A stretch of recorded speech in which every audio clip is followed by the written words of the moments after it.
The USS Liberty drifted quietly through the dark void of space, her engines humming with the low vibration that all crew members had learned to find comforting. Captain Jake Williams sat in his command chair, watching the stars slowly shift on. The main screen. It was another ordinary day at the edge of human territory where nothing ever happened.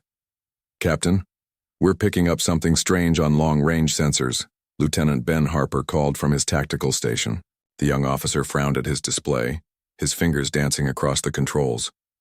Williams straightened in his chair. "What kind of strange, Ben?" "It's a ship, sir. Unknown configuration. Looks damaged. She's transmitting on an old emergency frequency." Commander Lisa Martinez, the first officer, moved to Harper's station. Her dark hair was pulled back tight, and her sharp eyes studied the readings. "Distance? About 2 light minutes out, Commander. The signal is weak, but it's definitely a distress call." Williams made his decision quickly. "Change course to intercept. Ryan, try to establish communication with them." Communications Officer Ryan Davis nodded and began working at his station. The bridge fell into the familiar rhythm of a new situation. Dr. Kate Johnson entered from the medical bay, having heard the alert chime. "Are we expecting trouble, Captain?" she asked, her medical kit already in hand.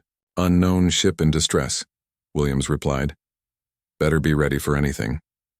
Chief Engineer Alex Thompson's voice crackled over the intercom. "Captain, I'm reading some unusual energy patterns from that ship. Nothing I've seen before." The Liberty approached the damaged vessel over the next 30 minutes. As they drew closer, the ship's strange design became clearer on their screens. It looked like nothing any human had ever built. Its hull was twisted metal, barely holding together, with strange symbols glowing faintly along its surface. "I'm getting something, Captain," Ryan reported. "The signal is very weak, but it's translating through our computers." "Put it through the speakers," Williams ordered.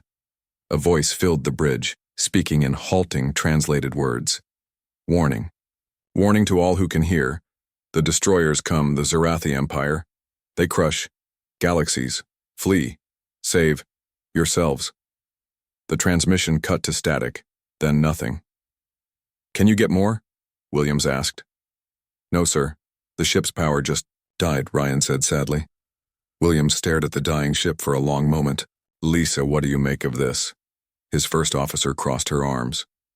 "Could be many things, Captain. A warning, a trick, or just the ravings of a dying alien. We should report this to Earth Command." "Agreed.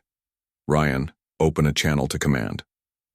Priority 1. 20 minutes later, Admiral Patricia Cole's face appeared on the main screen. Her silver hair was perfectly styled, and her expression showed the weariness of someone who had heard too many false alarms. "Captain Williams, your report mentions unknown aliens warning about something called the Zarathi Empire." "Yes, Admiral. The alien ship is completely dead now, but the warning seemed genuine. They mentioned destroying galaxies." The Admiral's expression didn't change. "Captain, we get dozens of strange signals every month. Most turn out to be nothing. Debris, natural phenomena, even practical jokes from bored colonists. But Admiral, this was different. The technology, the ship design—" "Captain Williams," the Admiral interrupted firmly. "Earth has enough real problems without chasing phantom threats. You're to continue your patrol route and file a standard incident report. That's an order." "Yes, Admiral," Williams replied, though frustration showed on his face. After the transmission ended, the bridge crew exchanged worried looks. Lisa moved closer to Williams.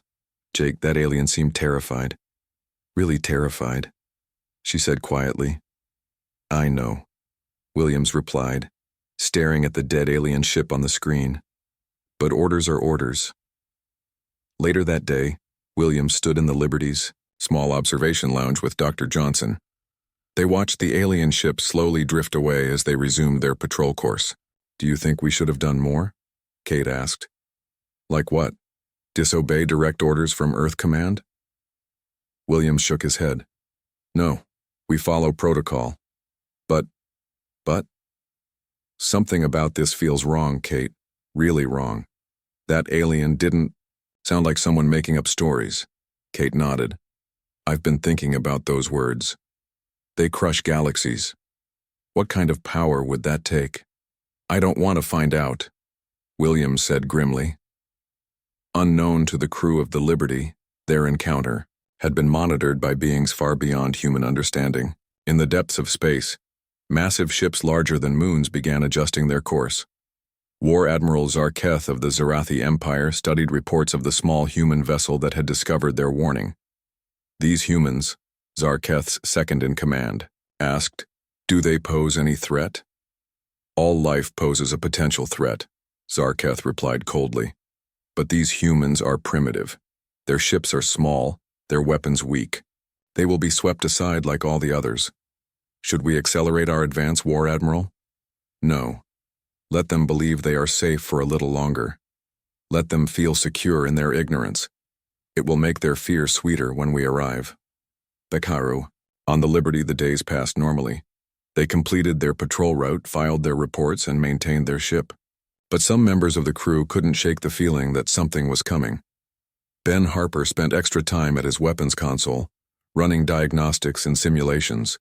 Ryan Davis listened more carefully to background communications, hoping to catch another warning. Even Lisa found herself looking at the star charts differently, wondering which direction danger might come from. Williams kept his concerns private, as a captain should. But late at night, alone in his quarters, he studied everything the computer could tell him about galaxy-level events. He learned about supernovas, black holes, and other cosmic disasters. Nothing he found explained how anyone could crush galaxies. But something deep in his gut told him they were about to find out. 3 weeks after the encounter with the dying alien ship, Jake Williams woke up to emergency alarms blaring through the Liberty. He was on the bridge within minutes, still pulling on his uniform. "Report," he barked, sliding into his captain's chair. Lisa Martinez turned from her station, her face pale. "Captain, we're receiving multiple distress signals from the outer colonies. Baker Prime, New York Station, and Titan Delta. They're all reporting massive ships appearing out of nowhere. Can you get a visual on any of them?" "Working on it, sir." "The signals are breaking up badly." Ryan Davis suddenly went completely still at his communications console. "Captain, I've got Colonel Steve Parker from New York Station coming through. Audio only." "Put him through." Static filled the bridge, then a voice crackled through, filled with panic and desperation. "This is Colonel Parker, New York Station. We are under attack. Ships the size of small moons. Our weapons are useless. They're tearing apart the station. My God, they're using some kind of... Wait. No. They're coming through the transmission cut to dead silence. Williams gripped his armrest. "Get us to New York Station, full speed." "But sir," Chief Engineer Alex Thompson's voice came through the intercom. "We're 2 days away at maximum warp." "Do it anyway. Ben, I want all weapon systems ready. Kate, prep the medical bay for casualties." For the next 2 days, the crew of the Liberty listened to more distress calls. Baker Prime went silent 12 hours after New York Station. Titan Delta lasted 36 hours before their transmission ended with the sound of explosions and screaming. When they finally arrived at the coordinates of New York Station, what they found turned everyone's blood cold. "Where is it?" Ben Harper whispered. The station that had housed 30,000 people was gone. Not destroyed. Gone. Only debris field remained, chunks of metal floating in space where a massive structure had stood for decades. "Scanning for survivors," Lisa reported, her voice tight with emotion. "Captain," Ryan called out, "I'm picking up a faint beacon. Survival pod, about 2 clicks off our port side. Bring us in. Prepare to dock the pod." The small emergency pod was barely holding together. When they pulled it inside the docking bay, they found one survivor, Lieutenant Amy Roberts from the station's defense force. She was unconscious, badly injured, and mumbling in her sleep. Dr. Johnson worked on Amy for hours. When she finally woke up, she grabbed Williams by the shirt with surprising strength. "They came from nowhere," she gasped. "Ships bigger than anything we'd ever seen. They didn't respond to any communication. They just started firing these energy beams that cut through our shields like they weren't even there." "How many ships?" Williams asked gently. 6 that I saw, maybe more. They moved in perfect formation, like they'd done this 1,000 times before. Lisa leaned forward. What happened to the defense platforms? Amy laughed bitterly. What defense? Platforms? Our best weapons barely scratched their hull. They had some kind of wave cannon. It fired once and half the station just disappeared. Not exploded. Disappeared. Williams exchanged glances with his officers. Did they communicate anything? One message played on repeat in our language. Resistance is death. Submission is death. Your existence ends now. That night, Williams called an emergency meeting in the ship's conference room. All senior officers attended, plus Amy Roberts, who insisted on being there despite her injuries. We have to warn Earth, Ben Harper said immediately. With what evidence? Williams asked. 3 destroyed colonies and 1 survivor? Command will say what they said before. It could be anything. Pirates, rogue nations, some kind of natural phenomenon. Then let's go see for ourselves, Frank Miller said. He was another survivor they'd picked up from escape pods near Titan, Delta. Find one of these ships. Get hard evidence. That's suicide, Lisa objected. Amy said our weapons are useless against them. We're not going to fight, Williams said slowly, an idea forming. We're going to watch, learn, find out what we're dealing with. Dr. Johnson slammed her hand on the table. Jake, you're talking about hunting predators that destroy space stations for sport. No, Amy interrupted, her voice strong despite her injuries. He's talking about survival. These Zarathi, if that's what they're called, they're heading for Earth. I know it. That's what they do. They destroy everything. Williams nodded. The question is, do we run to Earth and hope we're wrong, or do we try to learn something that might help save our world? The room fell silent. Finally, Ryan spoke up. Sir, I vote we go hunting. One by one, each officer voted the same. Even Amy, despite everything she'd been through, agreed. All right, Williams said. Alex, I need everything you can squeeze out of our engines and weapons. We might only get one look at these things. Ben, I want you to dig through every tactical simulation we have. Find something, anything about fighting a technologically superior enemy. What about me? Amy asked. You, Lieutenant Roberts, are going to tell us everything you remember about those ships. Every detail, no matter how small. As the meeting broke up, Lisa stayed behind with Williams. You know this is probably our last mission, she said quietly. No. And you're sure about this? Williams looked out the small window at the debris field that used to be thousands of lives. The alien on that dying ship was trying to warn us, Lisa. Now we've seen what's coming. We can't run back to Earth with our tails between our legs. We have to know what we're dealing with. 2 days later, the Liberty changed course.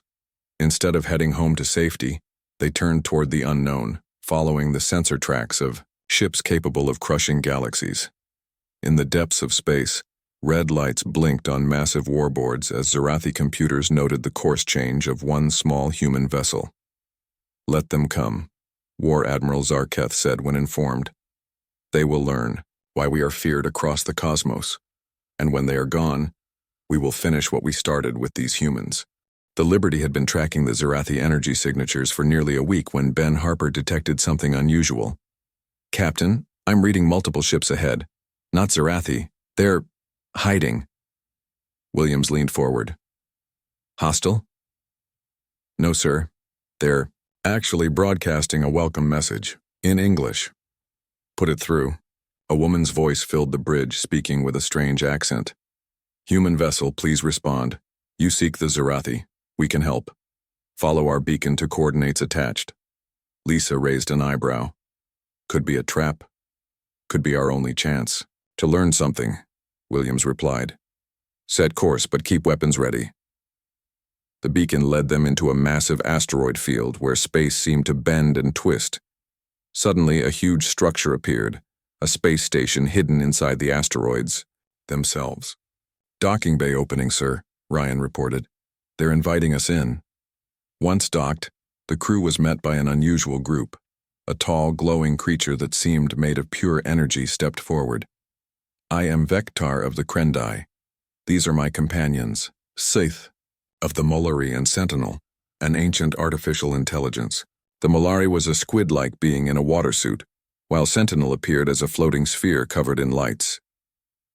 You humans faced the Zarathi, Vectar continued. As did we. As did thousands of others. Williams stepped forward. You fought them? Fought, lost, fled. For 5,000 years, the Zarathi have destroyed everything they encounter. Millions of civilizations, countless galaxies reduced to dust. Dr. Johnson moved closer to Amy, who was still recovering from her injuries.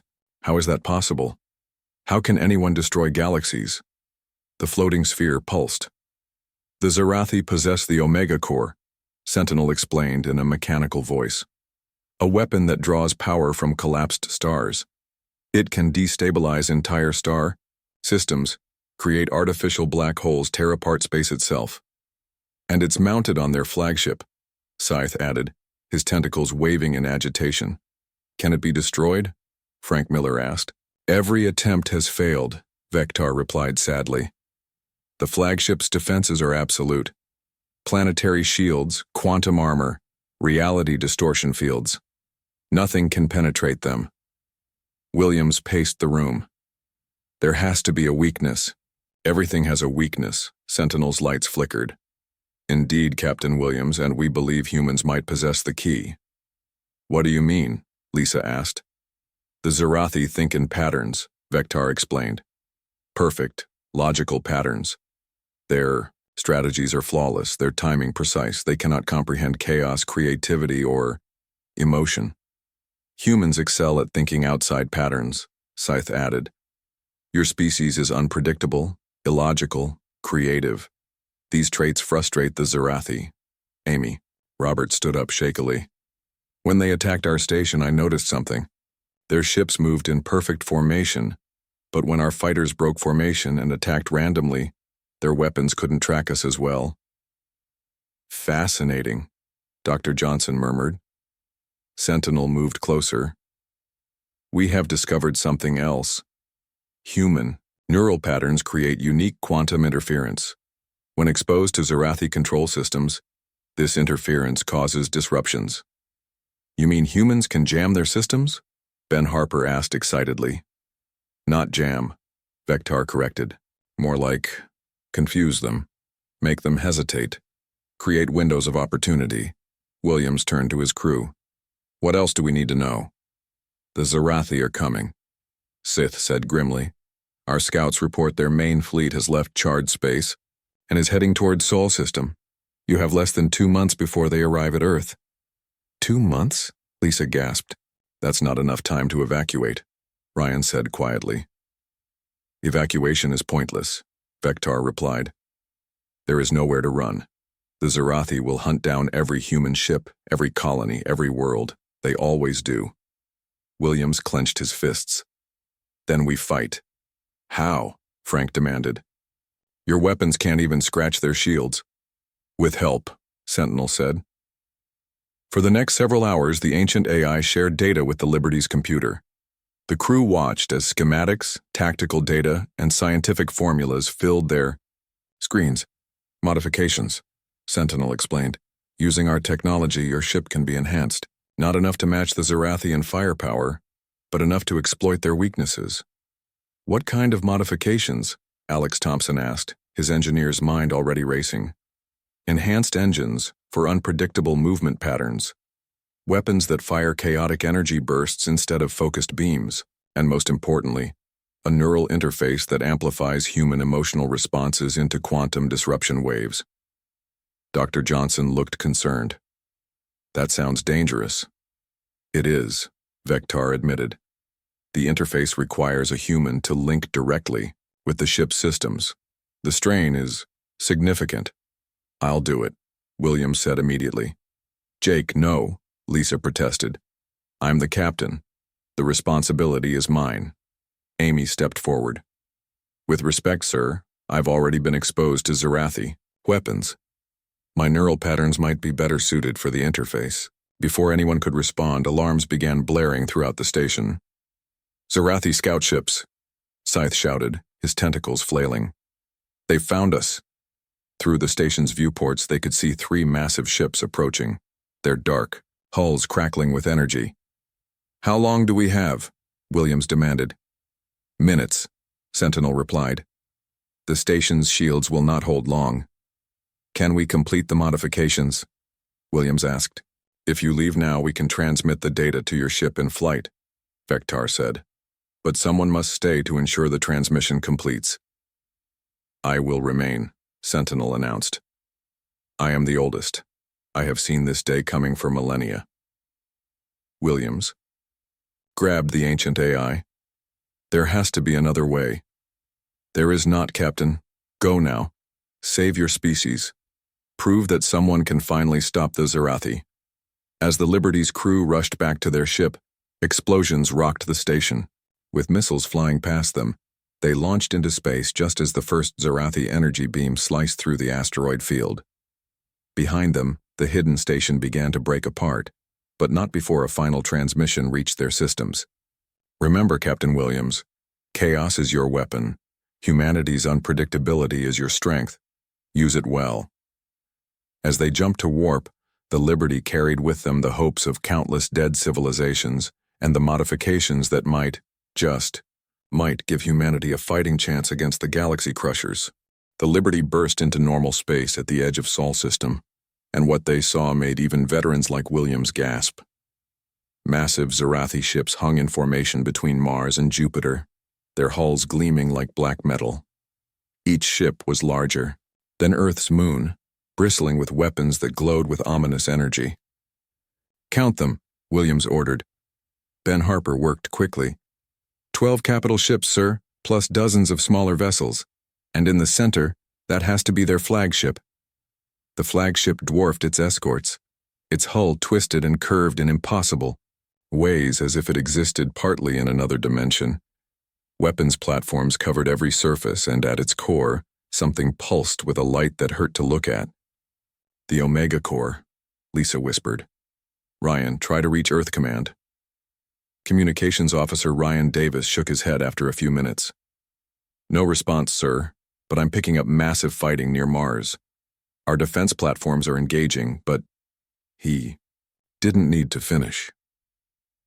On their screens, they watched human ships break apart under Zarathi fire like toys being crushed by an angry child. "Sir," Frank Miller called from the tactical station where Ben had put him. "Earth Command's last transmission was an hour ago. They're retreating to Luna Base, trying to organize a final defense." Williams closed his eyes briefly. "How long do we have before they reach Earth?" "At their current speed, 36 hours, maybe less," Alex Thompson reported. "Time to implement our modifications. Alex, I need you in engineering. Start the upgrades now." Dr. Johnson stepped forward. "Jake, about the neural interface. I've been studying the data from Sentinel. The strain will probably kill whoever uses it." Williams finished. "I know. Let me do it," Amy Roberts said firmly. "I've already been exposed to Zarathi energy weapons. Plus, Sentinel said survivors might have an advantage." "No," Sam Patterson spoke up. Williams's old friend from the academy had been quiet until now. "I'm the best pilot on this ship. If someone's going to link with the Liberty systems, it should be me. I can push the ship beyond normal limits." The argument continued for several minutes until Williams made his decision. "We'll decide when the time comes. Right now, Alex needs help with modifications. Sam, Amy, Frank, you're with him. The rest of us plan how one small ship is going to attack the most powerful war fleet in the galaxy." For the next 18 hours, the Liberty transformed. Using the data from Sentinel, the crew worked without sleep. Jenny Wright, the ship's weapons specialist, installed new systems that randomized weapon fire patterns. Tom Blake, an engineering ensign, helped rewire the engines for unpredictable movement. Dr. Kate Johnson and Mike Chen worked on the neural interface, a helmet connected directly to the ship's computer systems, with thin wires that looked more like spiderwebs than technology. As they worked, reports came in from the battle near Mars. Human casualties were devastating. Admiral Cole's flagship had been destroyed. Half of Earth's space navy was gone or retreating. "Transmission coming in," Ryan announced suddenly. It's from the Zarathi flagship. Put it through. The voice that filled the bridge was cold and mechanical, yet somehow alive. Primitive humans. I am War Admiral Zarketh, commander of the Zarathi Dominion Fleet. Your resistance ends now. Surrender your homeworld, and we will make your extinction swift. Continue fighting, and we will ensure your species suffers for generations before it dies. Before Williams could respond, the transmission continued. We know of your small ship. We know you carry forbidden modifications. Return to your planet, die with your kind. You cannot stop the inevitable. The channel closed. They know about us, Lisa said quietly. Let them know. Williams replied grimly. We're not running. 6 hours before the Zarathi reached Earth, the modifications were complete. The Liberty no longer looked like a standard Earth vessel. Strange antenna arrays covered her hull, her weapons had been modified beyond recognition, and energy fields flickered around her like an aurora. Williams gathered his crew one final time. Earth, command is falling back to the moon. They'll make their last stand there. We're going to do something different. What's the plan, sir? Ben asked. We're going to attack the flagship directly. Shocked silence greeted this announcement. Sir, Frank finally said, that's suicide. Maybe, but if we can disrupt the Omega Core, even for a few seconds, it might give Earth's forces a chance. Jake, Dr. Johnson said softly. The neural interface will kill whoever uses it. The strain of connecting a human mind to a combat AI, managing weapon systems, shields, engines, it's too much. I know, Williams said, but it's our only chance. Amy stood up. I volunteer. I've seen what the Zarathi do. I won't let Earth suffer the same fate. No, Sam countered. I'm the best pilot. You need maneuverability more than anything. The argument began again, but Williams cut it short. Both of you are right, which is why we'll need both of you. Everyone stared at him. The interface can handle 2 minds if they work together. One for flight control, one for weapons and shields. It'll be even more dangerous, but we'll do it, Amy and Sam said together. Williams nodded. The rest of us will handle everything else. Questions? Ryan raised his hand. What if we actually succeed? Williams looked at each of his crew members. These people had become his family over the past weeks. Then humanity survives, and the Zarathi learned that crushing galaxies isn't as easy as they thought. As the Liberty powered up her engines and turned toward the massive Zarathi fleet, Williams made one last announcement to his crew. I won't lie to you. We probably won't survive this. But right now, we're humanity's last hope. Everyone at their stations. Let's show these galaxy crushers what humans can do. The Liberty accelerated toward certain death, carrying the hopes of an entire species and a plan that should have been impossible. Behind them, Earth waited, unaware that its fate rested with one small ship and its crew of volunteers who had chosen to face the darkness so others could see the light. The Liberty drifted through space, her engines powered down to minimal levels. On the bridge, Amy Roberts and Sam Patterson sat side by side, their heads covered by the neural interface helmets. Thin streams of light pulsed through the wires, connecting them to the ship's systems. Remember, Dr. Kate Johnson said, checking their vital signs. Breathe. Don't fight the connection. Let the ship become part of you. Williams watched from his captain's chair as his 2 volunteers closed their eyes. Suddenly, the ship's computers came alive in ways he'd never seen before. Displays showed dozens of calculations happening simultaneously. Weapon systems powered up and down in random patterns, and the engines hummed with new energy. Connection established, Amy said, her voice sounding strange, as if echoing through a tunnel. I can feel the weapon systems. They're alive. Flight controls responding, Sam added. It's like the ship is thinking with me. Amazing. Can you handle this? Williams asked, concern in his voice. We're good, Captain, they answered. Together, then laughed at speaking in unison. All right, Williams said, standing up. Everyone else to battle stations. Ryan, start broadcasting our fake distress signal. Ben, Prepare the holographic decoys. Let's make the Zarathi think we're just a damaged civilian ship running for help. The Liberty began transmitting that she was a transport vessel carrying refugees, her shields failing, engines damaged, desperate to reach Earth's defenses. As planned, the transmission was in old Earth languages that would take the Zarathi time to translate. Contact, Ben Harper announced. 3 Zarathi fighters breaking off to investigate. Steady, Williams said. Let them get close. Ryan, send them the data burst sentinel prepared. Make it look like a ship full of scared civilians trying to surrender. The Zarathi fighters approached, their weapons charging but not yet firing. In the depths of space, War Admiral Zarketh watched from his flagship's bridge. War Admiral, his second said. The small vessel is attempting surrender protocols. Shall we accept? No, Zarketh replied coldly. Destroy it, but slowly. Let Earth watch as we demonstrate what happens to those who flee. Back on the Liberty, Lisa Martinez monitored the enemy movements. They're charging weapons but not firing yet, playing with us. Let them, William said quietly. Amy, can you detect their control systems? Yes, she replied, her eyes still closed. I can feel their minds. So structured, so predictable. Sam. Beginning. Evasive maneuvers in 3, 2, 1.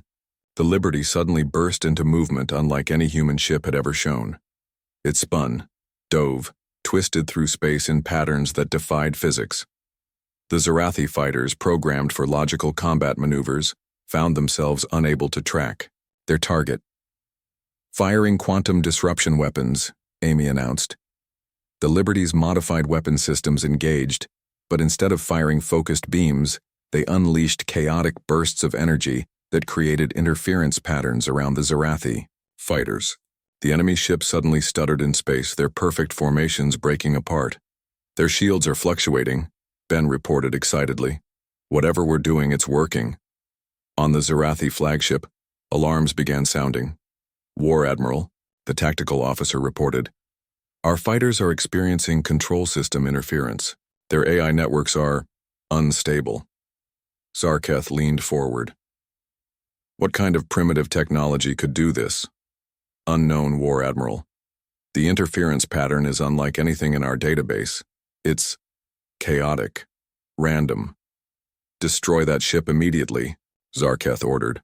The flagship's massive main guns began tracking the Liberty, but the small human vessel continued its impossible dance through space. Every time the Zarathi computers tried to predict its movement, Sam and Amy changed direction in ways that defied all logic. Captain, Frank Miller called from weapons, we're in range of the flagship. Amy, Sam, you know what to do.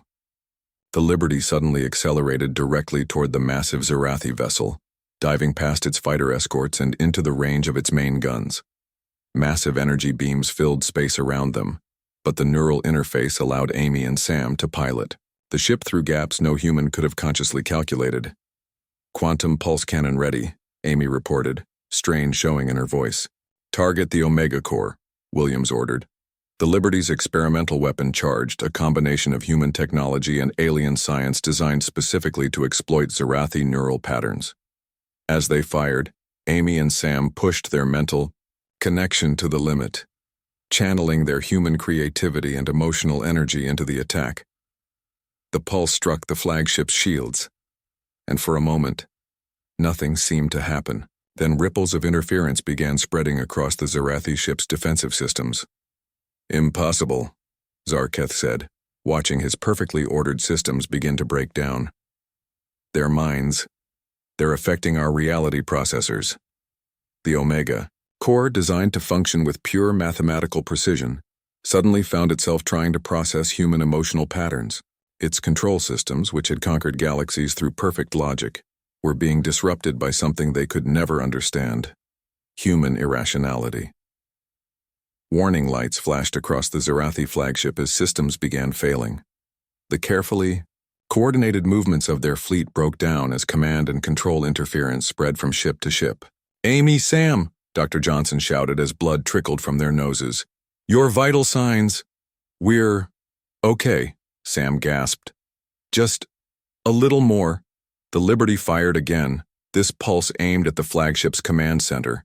This time, the effect was immediate. The Omega Core's energy began fluctuating wildly. Zarketh stood frozen as his perfect war machine began to die. How can emotion defeat logic? How can chaos conquer order? Because, Captain Williams said over an open channel, that's what makes us human. The chain reaction was unstoppable. The Omega Core overloaded, its energy cascading through the Zarathi fleet's interconnected systems. One by one, the massive ships began losing power, their weapons falling silent, their perfect formations breaking apart. Earth's remaining forces, watching from lunar bases, saw the impossible happening. The fleet that had crushed Galaxies was dying, not from superior firepower, but from the creative chaos that made humanity unique. On the Liberty's bridge, Amy and Sam collapsed as the neural interface automatically disengaged. Dr. Johnson rushed to their side while Williams watched the Zarathi fleet drift helplessly in space. "Captain," Ryan reported, "we're getting transmissions from Earth. They're cheering." Through the view screen, they watched as the remaining human forces began advancing on the disabled Zarathi ships. The Galaxy Crushers had finally met something they couldn't understand, couldn't predict, couldn't defeat: the human spirit. Williams looked at his crew, his family, and smiled. "Get me Earth Command. I think we have a galaxy to rebuild." Across the universe, species that had hidden in fear for millennia received the same message. The Zarathi are broken, the galaxy is free, and humanity stands ready to help anyone in need. The Liberty had succeeded where entire civilizations had failed, because sometimes, just sometimes, one small ship and a crew willing to risk everything can change the fate of the universe. And the Zarathi learned that day that crushing galaxies might be easy, but understanding the chaotic beauty of life would forever be beyond their reach.